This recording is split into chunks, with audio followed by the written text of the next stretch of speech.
নমস্কার, welcome to my channel Madhuri's cooking recipe. আজকে আপনাদেরকে দেখাবো কাতলা মাছের তেল ঝোল। আমার এই রেসিপিটি করতে আমি কিন্তু মশলা খুব কম ব্যবহার করেছি।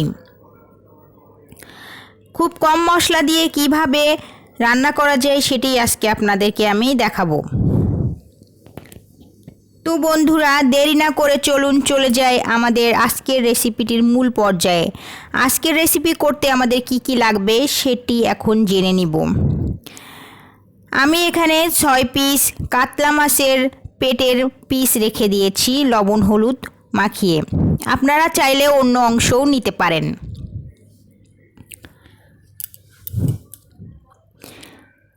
আর নিয়েছি এখানে পেঁয়াজ কুচি, পেঁয়াজ নিয়েছি 2টি এবং রসুন নিয়েছি 1টি।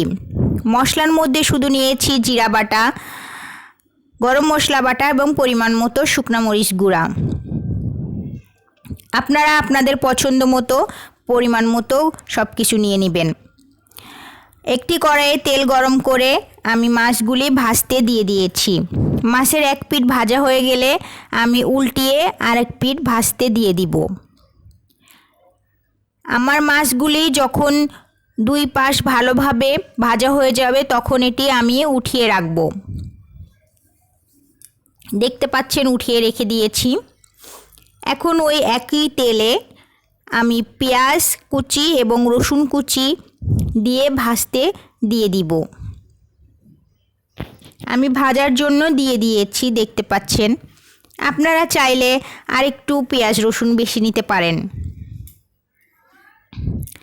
এই পর্যায়ে দিয়ে দিলাম পরিমাণ মতো লবণ। আপনারা যেমন লবণ খেতে পছন্দ করেন আপনারা ঠিক তেমনভাবে লবণ দিয়ে দিবেন। এবং এখন দিয়ে দিব হলুদ গুঁড়ি এবং এটি এখন নেড়ে চেড়ে দিব এবং এটি ভালোভাবে ভেজে নিব, একটু লালচে করে ভেজে নিব। আপনারা পেঁয়াজ এবং রসুনটি ভালোভাবে লালচে করে ভেজে নেবেন।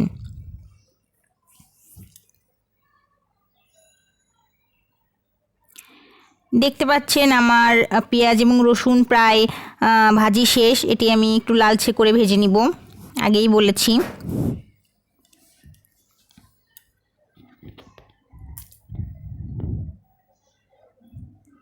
তো লালচে করে ভাজা হয়ে গেলে এই মুহূর্তে আমি দিয়ে দিব পরিমাণ মতো শুকনো মরিচ গুঁড়া। আপনারা যেমন ঝাল খেতে পছন্দ করেন আপনারা কিন্তু ঠিক তেমন মরিচ গুঁড়াটি নেবেন।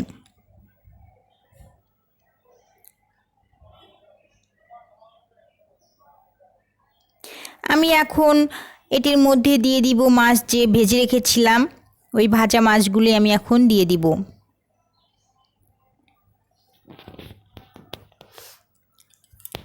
এবং এরপরে এখন আমি পরিমাণ মতো জল অ্যাড করব।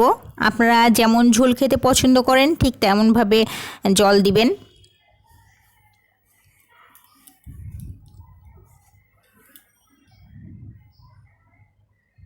আমার আজকের রান্না যদি আপনাদের ভালো লেগে থাকে তাহলে অবশ্যই লাইক শেয়ার কমেন্টস করতে ভুলবেন না।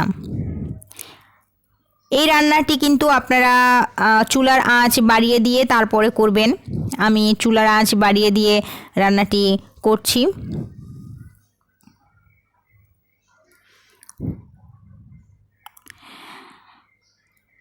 দেখতে পাচ্ছেন আমার তরকারিটি ফুটতে শুরু করে দিয়েছে। আপনারা কোনোভাবে চুলার আঁচ কমিয়ে দিবেন না, চুলার আঁচ বাড়িয়ে দিয়ে তারপরে রান্না করবেন। এই পর্যায়ে আমি দিয়ে দিলাম, দেখতে পাচ্ছেন জিরা যে বেটে রেখেছিলাম জিরা বাটাটা আমি দিয়ে দিলাম। এবং এখন দিয়ে দিব গরম মশলা যে বেটে রেখেছিলাম গরম মশলাটি দিয়ে দিব। আর কিন্তু কোনো মশলা আমি এখানে ব্যবহার করব না এই রান্নাটি করতে। তো এই রান্নাটি খেতে কিন্তু অনেক মজার, খুবই টেস্টি একটি রেসিপি। এবং আমি এটি এখন 10 মিনিট রান্না করব, মাত্র 10 মিনিট রান্না করব। এবং 10 মিনিট পর ফিরে আসলাম, দেখতে পাচ্ছেন 10 মিনিট পরে আমি ফিরে এসেছি। তো বন্ধুরা, আমার রান্নাটি আজকে কেমন লাগলো, আপনাদের রেসিপিটি কেমন লাগলো? কাতলা মাছের তেল ঝোল তো অনেক খেয়েছেন। তো এই রান্নাটি কিন্তু আপনারা বাসায় অবশ্যই ট্রাই করবেন এবং আমাকে অবশ্যই জানাবেন যে আপনাদের কেমন লাগলো। আমার এই রেসিপিটি যদি আপনাদের ভালো লেগে থাকে তাহলে অবশ্যই সাবস্ক্রাইব করে আমার সাথেই থাকবেন। ধন্যবাদ।